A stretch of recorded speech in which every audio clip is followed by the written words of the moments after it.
Goeiedag, welkom. Vanoggend se boodskap is met die oog op Pasen. As predikant het ek al baie mense pastoraal bygestaan tydens stresvolle periodes. 'n Krisis, maak nie saak wat dit mag wees nie, het 'n dinamika van sy eie. Mense word van balans af getik. En dikwels lei dit tot 'n domino-effek. Maar wat ek ook agtergekom het, is dat mense in daai periode oopstaan vir hulp. Dis 'n venster, 'n geleentheidsvenster waar tydsberekening 'n belangrike rol speel. As jy dan nie daar is nie, maak daardie mense wat gereed en ontvanklik was vir ondersteuning, dan maak hulle toe en dan is dit vir altyd te laat. So met dit in gedagte, ons skriflesing vanmôre. Ons skriflesing is uit Johannes 11. Gaan lees dit gerus. Die evangelie volgens Johannes. En dit is die verhaal van die opwekking van Lazarus. Nou ja, dit handel oor 'n familie in 'n krisis. Die betrokke familietjie bestaan uit 2 sissies en 'n boetie. Maria, was baie Maria's in die evangelies, maar dit is die vrou wat op 'n stadium Jesus se voete met 'n baie duur olie salf of was, ook met haar hare. En haar suster Martha en hulle broer Lazarus, dis die familietjie. En dan, soos ons almal weet, gaan Lazarus se gesondheid skielik agteruit en in die proses laat weet hulle vir Jesus om te kom. Jesus as 'n goeie vriend lees ons so tussen die lyne. Maar voor Jesus daar arriveer, sterf Lazarus. En dan Martha se verwytende woorde wanneer Jesus dan wel uiteindelik daar aankom. As u hier was, sou my broer nie gesterf het nie. Waar was jy? En dit is ook haar sussie, Maria se woorde. Maria ego dit aan die einde. As u hier was, wel, dan sou dinge anders uitgewerk het. En 'n mens voel die teleurstelling en selfs die bitterheid in hulle stemme aan. 'n Mens voel die bitterheid en selfs teleurstelling in hulle stemme aan. Want hulle was nie sommer enige iemand in Jesus se lewe nie. Daar staan pertinent dat Jesus baie lief was vir Lazarus. En dan natuurlik ook die storie van Maria wat Jesus se voete was, né? Daar's iets intiem daar. So Lazarus was een van sy beste vriende en dit was oor die algemeen iemand wat vir Jesus baie spesiaal was, eintlik die hele familie. En hier lê sy beste vriend op sterwe en Jesus skitter in sy afwesigheid. Dieselfde Jesus wat bekend was vir sy hulp aan mense in nood, selfs en veral vreemdelinge. Die voorafgaande gedeeltes.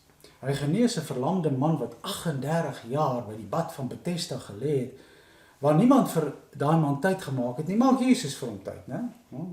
En dan lees ons van 'n genesing van 'n regeringsamptenaar se seun. En dan lees ons hoe Jesus 'n blinde man genees, 'n man wat van geboorte af blind was. En dit vlak voor die nuus van sy beste vriend wat op sterwe lê.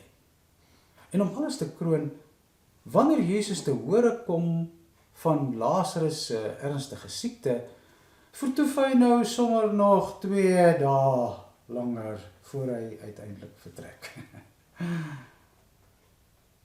Maar waaroor gaan dit eintlik hier? Ons dink aan Johannes se teologie.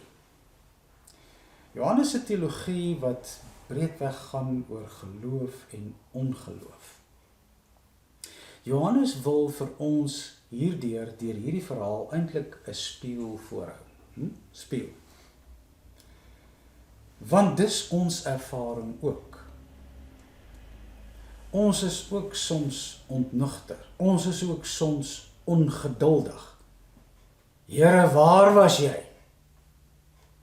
Waar was jy toe ek die dag hoor my vrou is so ernstig siek? Waar was jy toe ek my werk verloor het? Waar was jy toe my kind in 'n motorongeluk beland het? Want so reken ons is immers ook Jesus se beste vriende, is ons nie? Jesus, ons glo in jou, ons vertrou op jou, ons bely ons geloof in jou. Ons is deel van jou liggaam, die kerk, en dan laat jy ons ook baie keer in die steek. Almal van ons kom een of ander stadium daar. Dis soos Leonard Cohen in een van sy liedjies sing, Are my prayers so damn worthless? Want ons almal koester immers 'n verwagting. Ons koester 'n geloofsverwagting, want ons belê daarin, ons belê geestelik. Daar gaan soveel energie in. Ons vertrou op God. Ja. Dink 'n bietjie weier. Dink aan die vlugtelinge en die slagoffers van die oorlog.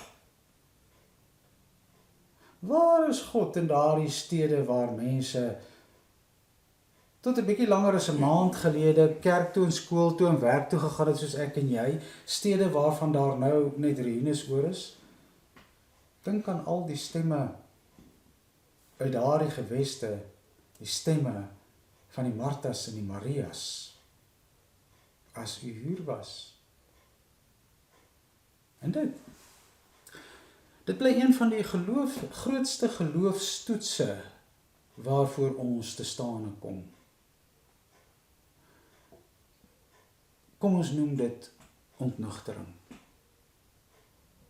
Samuel Beckett publiseer sy verhoogstuk Waiting for Godot in 1952. 'n paar jaar na die Tweede Wêreldoorlog dus. En hierdie verhoogstuk handel oor twee karakters, 'n Vladimir, so ewe, en 'n Estragon, wat by 'n bushaltetjie sit en wag op 'n vreemde karakter wat moet arriveer met die naam Godot. Hulle gaan elke dag na die haltetjie toe en dan wag hulle maar. En dan gesels hulle. En dan daag daar 'n seentjie op wat vir hulle sê, Godot gaan nie vandag kom nie, maar hopelik môre.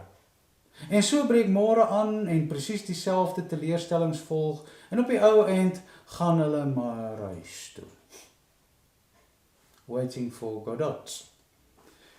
'n briljante verhoogstuk wat die stemming van die slagoffers van die Tweede Wêreldoorlog so goed saamvat.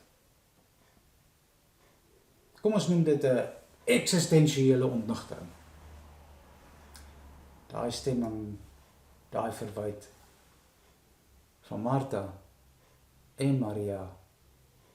As u hier was. Maar let nou op Jesus se woorde, sy spesifieke woorde wanneer hy van Lazarus se siekte te hore kom. Hierdie siekte sal uitloop op die openbaring van die mag van God. Om dit te verduidelik, wil ek jou wys op die werk van die Renaissance kunstenaar Caravaggio. Hier is hy. Dis sy voorstelling van Jesus wat Lazarus opwek, 1630. Kyk mooi daarna. Wat Caravaggio hier uitbeeld is niks anders nie as die essensie van die verhaal van die opwekking van Lazarus, maar dit wyk eintlik af van die teks. En tog is dit Johannes se boodskap met sy hele evangelie, die boodskap wat hy wil oordra. Kom ons kyk. Teenoor soveel ander voorstellings, kunswerke waar Lazarus uitgebeeld word met 'n doodskleed of doeke om hom gedraai, bykans soos 'n soort papie, en as baie, beeld Caravaggio vir Lazarus heeltemal anders uit. Die lig, die fokus val op die ontblote liggaam met die hande uitgestrek, né? Kyk daar. Dis die uitgestrekte hande van die man aan die kruis, is dit nie? Dis asof Caravaggio hier vir Lazarus voorstel as Jesus aan die kruis. Is dit nie? En let nou op Jesus se handgebaar. Jesus wat vir Lazarus opwek volgens Caravaggio.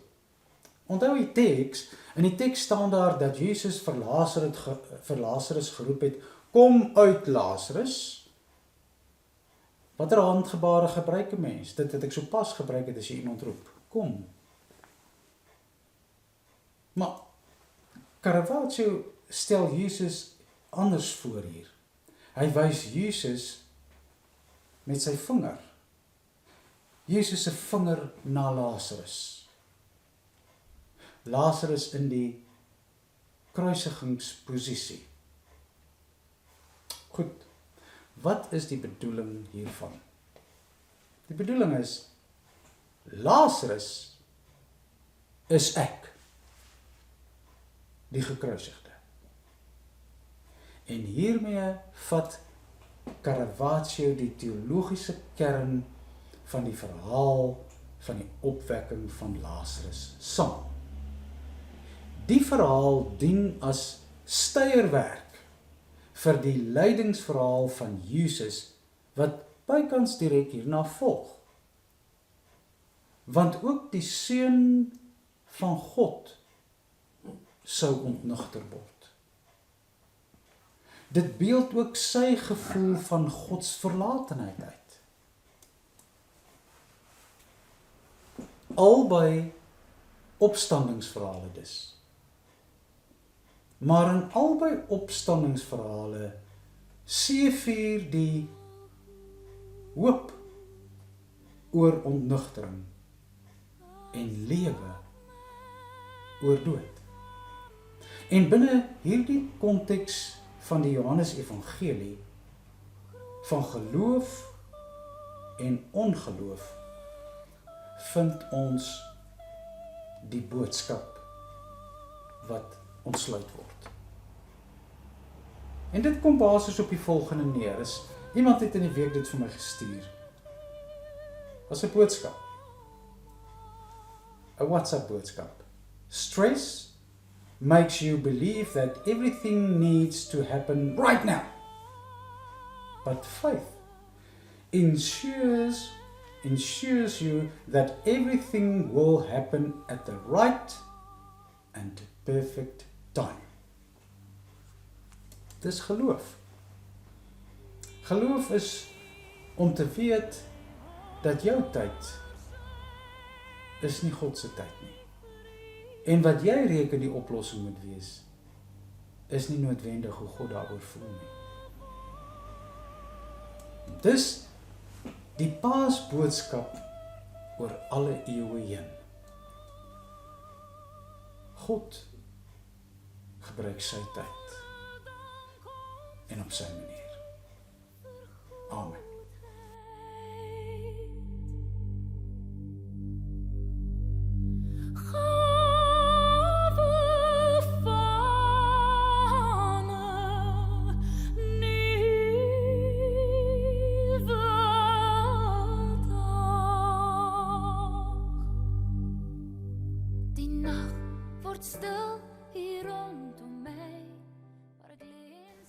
Ek gee jou nou geleentheid om 'n bietjie stil te word.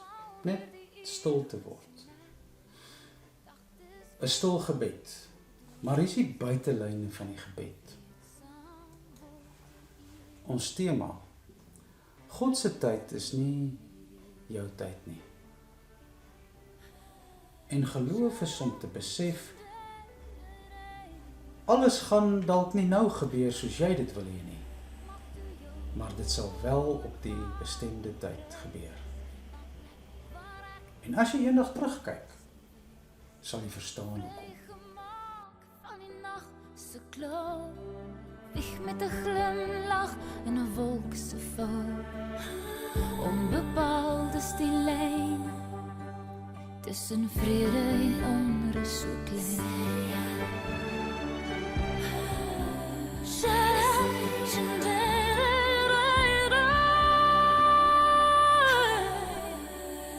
Met 'n glimlag in die oë, voel ek die liefde soos beloof. Klasbakkies se greep het saggies laat gaan. Ek's weer alleen in die mens bestaan. Wanneer die aand weer kom, verwerk die droom die dag se son. Wanneer die aand weer kom, verwerk die droom die dag se son.